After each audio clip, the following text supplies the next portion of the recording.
আসসালামু আলাইকুম এভরিওয়ান, কি অবস্থা? আশা করি সকলে ভালো আছেন, আমিও ভালো আছি। সবাইকে জানাই ঈদ উল ফিতরের শুভেচ্ছা, ঈদ মুবারক। আজকে হচ্ছে ঈদের দ্বিতীয় দিন, আর আজকে আমরা এমন একটা জায়গায় চলে গেছিলাম যেখানে ঢোকা মাত্রই আপনার মনে হবে যে আপনি কোনো ইউরোপ কান্ট্রিতে আছেন। আসলে এটা কোনো ইউরোপ কান্ট্রি না, এটা বাংলাদেশে অবস্থিত, ঢাকার ভিতরে। এই রিসোর্টটির নাম কি এবং এটা কোথায় অবস্থিত, এই রিসোর্টটিতে কিভাবে যাবেন এবং কত টাকা লাগবে ঢুকতে, সবকিছু বলে দেবো এই ভিডিওতে। আমরা এখন আছি হেমাদপুর থেকে বাসে উঠে সোজা চলে যেতে হবে ঢাকা নতুন বাজার। হেমাদপুর থেকে রিসোর্টটিতে যাইতে 3 ঘন্টা সময় লাগবে। আমরা এখন বাসে বসে পড়লাম, আমাদেরকে এখন যেতে হবে নতুন বাজার। আছি কই নতুন বাজার, হ্যাঁ নতুন বাজার থেকে আমরা যাবো হচ্ছে উদয়পুরে। আসলাম, এখান থেকে আমাদের আবার অটোতে চড়তে হইব।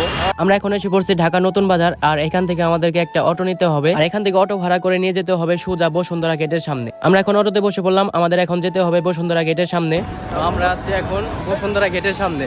আমরা এখন চলে এসেছি বসুন্ধরা গেটের সামনে, আর এখানে আসলেই দেখতে পারবেন সুন্দর একটা মসজিদ। বসুন্ধরা গেটের সামনে থেকে আমরা আরো একটি অটো ভাড়া করে নিলাম। আমরা এখন যেখানে যাইতেছি ওই জায়গাটার নাম হচ্ছে ঠিকানা, জায়গার নামই হচ্ছে ঠিকানা। রিসোর্টের নাম হচ্ছে উদয়পুর ডেস্টিনেশন রিসোর্ট। ফাইনালি আমরা কিন্তু আইসা পড়ছি।